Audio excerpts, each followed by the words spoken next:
Have you ever wondered why some women linger in a man's psyche, not because of what they gave, but because of what they revealed? She enters not like a storm, but like a mirror, subtle, quiet, disarming. Her presence does not overwhelm him. It undresses him, without touch, without force. She doesn't need to demand his truth. Her eyes already carry the weight of it. She is still, but not empty. Gentle, but not passive. Soft, but in a way that terrifies a man who has built his life around walls. And when a man meets her, the woman who mirrors his soul wound, he doesn't always recognize what's happening. Not at first. He may feel drawn, enchanted, magnetized by something ancient and familiar, as if she touches a frequency buried in his bloodline. But he doesn't know why her energy unsettles him in the most beautiful way. She sees through him, not around him, through the armor, through the charm, through the masks he's worn since childhood. And in that gaze, his ego begins to tremble, because he senses, on some intuitive, visceral level, that she knows the wound he's hidden even from himself. Carl Jung believed that we are drawn to others not by accident, but by the unconscious need to find our missing pieces. And when a man encounters a woman who embodies this archetypal mirror, it's not just attraction, it's confrontation. She becomes the reflection of everything unresolved. The grief he never cried, the fear he never admitted, the rage he disguised as control. She awakens the parts of him buried under performance, under silence, under the mask of being strong. And this woman, she does not fix. She reflects. You may be that woman. You may have been told you're too intense, too sensitive, too much, when in truth, your emotional intelligence simply threatens a man's emotional avoidance. Your presence speaks a language his body remembers, but his mind resists. You didn't break him. You revealed the cracks already forming beneath his surface, and that is why he cannot forget you. Not because you made him feel safe, but because you made him feel seen. Not in the way most women try to see a man through admiration or desire, but through soul recognition.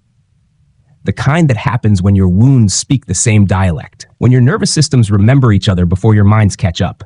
You might think he pulled away because he didn't care, but sometimes when a man flees, it's not rejection. It's reverence mixed with fear.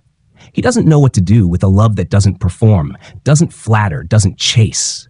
A love that just is, vast, reflective, unshakable. Because here's the secret. It's not just the love that mirrors his soul wound. It's your detachment from needing to be accepted by it. That's what unsettles him the most. You don't cling. You don't demand. You allow him to confront himself, or not. You don't push the mirror closer. You simply hold it. And when he looks away, it's not because the mirror lies. It's because it tells the truth. The woman who mirrors a man's soul wound carries a gravity that cannot be replicated. She awakens the anima within him, the repressed feminine energy that longs to be known but was buried beneath generations of stoicism and emotional starvation. She is the storm and the stillness. She is the one he thought he was prepared for, until he realized she is not someone to possess, but to face. And when he loses her, when he walks away or lets her go or doesn't rise to meet her frequency, he will not forget, because the soul doesn't forget its mirror. The unconscious never fully releases what once made it conscious. He may try to fill the void with distraction, with newer faces, with softer reflections, but nothing will echo back the same truth you did. Nothing will cut that clean, that deep, that gently. You didn't arrive to complete him. You arrived to awaken him. And whether he grows or retreats, that awakening is irreversible. He may never say it out loud, but he will remember you every time another connection feels too quiet. Not in silence, but in depth. The depth you offered wasn't transactional. It didn't beg for validation. It didn't dress itself up to be chosen. It simply stood there, raw, whole, untamed. And in that, it asked him a question his ego didn't want to answer. Can you meet me here? Not at the surface, not in the games, not in the roles, but in the soul. You see, most men meet women who reflect back their desires. Very few meet a woman who reflects their damage. And fewer still are ready to stay when that mirror is held steady. It's easier to call her intense, to label her mystical, to cast her aside as too much because the truth she radiates is too unfamiliar to carry. But something changes the moment that kind of woman walks away. She leaves behind more than a memory. She leaves behind a shift in frequency. He won't feel it all at once. It will trickle in. a thought in the middle of the night, a feeling of unrest after another empty conversation, a sudden longing for a kind of depth he once feared and now can't find. And no, it won't always feel like heartbreak. It will feel more like disorientation, because you were never just a person. You were a portal, a threshold, the psychological and spiritual threshold between who he pretends to be and who he might become if he ever learns to hold what you offered. But you're not here to wait. You are not the muse for someone else's awakening. You are not here to be the emotional scaffolding while a man rebuilds the ruins of his boyhood wounds. You are the architect of your own becoming. And in that, you have learned one of the most sacred truths, that mirroring another's soul wound doesn't make you responsible for their healing. Jung taught that the meeting of two personalities is like the contact of two chemical substances. If there is any reaction, both are transformed. But transformation does not mean togetherness. Some reactions ignite, illuminate, and then dissolve, leaving both parties scorched, changed, awakened. You were the catalyst, not the conclusion. And that, more than anything, is why you remain imprinted in his psyche. You showed him a version of love not built on comfort, but on truth. You touched the ancient places, the spaces his mother couldn't reach, the emotional exiles of his inner child, the longing he never gave language to. And when you looked into him, not at him, but into him, you didn't flinch.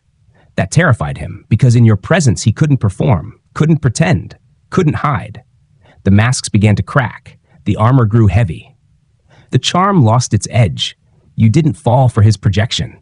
You asked, without words, for something real, something rooted, something his soul remembered but his ego had buried.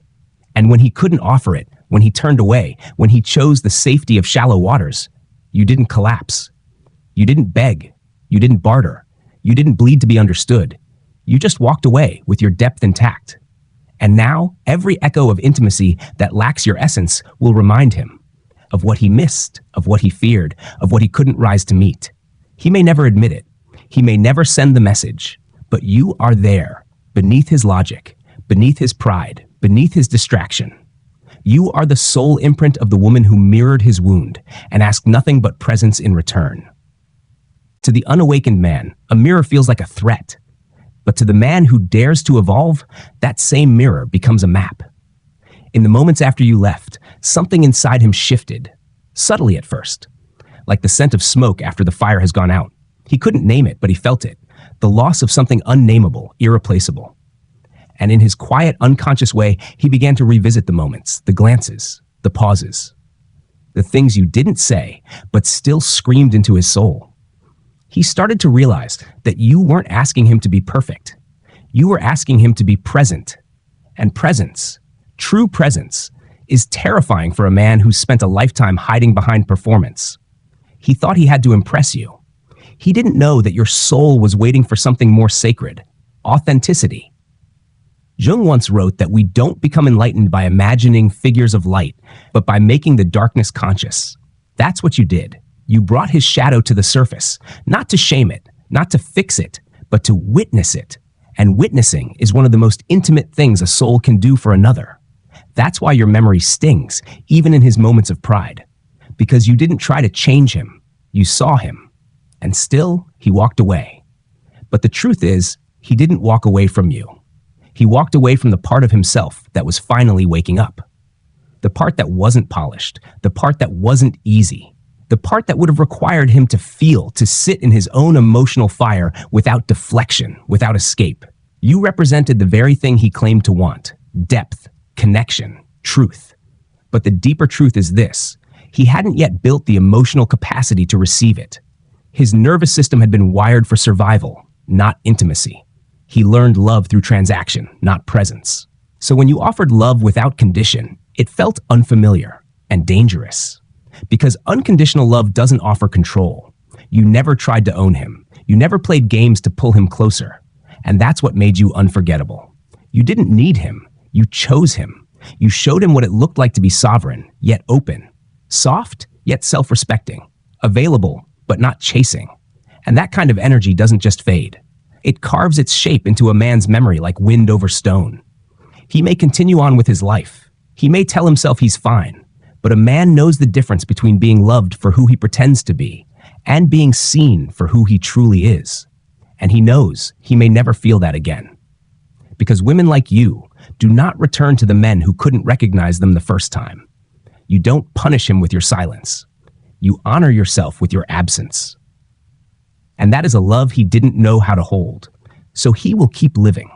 But you live on in him, not as regret, not as fantasy, but as the truth he was too afraid to embrace.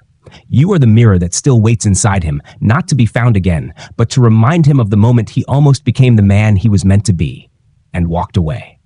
Not every story ends in reunion. Some are meant to awaken. You were never the destination. You were the door. There is a sacred ache that follows the loss of a woman who held up the mirror. It isn't loud. It doesn't shout across time. It lingers like perfume on skin, faint, haunting, undeniable. When a man meets a woman who reflects the truth of who he is, not just the surface image, but the deep wound, the childhood ache, the unspoken fear, he is given a choice. He can face himself or he can run. Most run. Not because they don't care, but because the path to wholeness costs everything they've built on illusion. And to the ego, illusion is safety.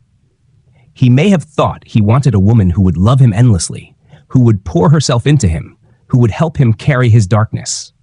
But what he met instead was a woman who refused to carry what he would not claim. A woman who demanded, not through words, but through presence, that he rise to meet himself. You became the embodiment of a challenge no man can defeat externally, a test not of masculinity, but of inner maturity. And that is where most fail, not because they are unworthy, but because they are unready.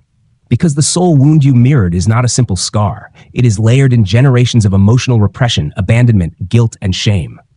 To face that wound would require a depth of self-honesty many men never reach. And still, you offered it. Your gaze, your knowing, your grace. He may have mistaken your silence for indifference, your distance for coldness. But in truth, you were honoring the space between awakening and avoidance. You were stepping back so he could step forward. Not toward you, but toward himself. That's what he never understood. You weren't asking him to become someone for you.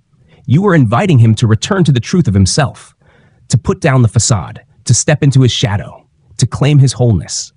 And in doing so, you became unforgettable. Not because of your beauty or your body or even your kindness, but because you did what no one else dared. You saw him and let him go. Let that truth settle in your bones. You did not lose him. He lost the chance to meet himself through you. That is not a wound for you to carry. That is a lesson for him to bear, and bear it he will. In every shallow interaction that follows, in every relationship where he performs but isn't seen, in every quiet moment when he feels the hollow ache of being misunderstood, he will remember that once he was mirrored, not to feel loved, but to become love itself. And he will feel the distance between who he is and who he might have been had he stayed. And you will not wait. You will not shrink. You will not circle back to re-experience what you already transformed. Because the woman who mirrors is not here to rescue. She is here to reveal. And the woman who reveals does not chase. She chooses. So let him ache. Let him remember. Let him one day awaken, not to regret, but to reverence. Because when a man meets a woman who mirrors his soul wound, he is not just meeting her. He is meeting destiny in disguise.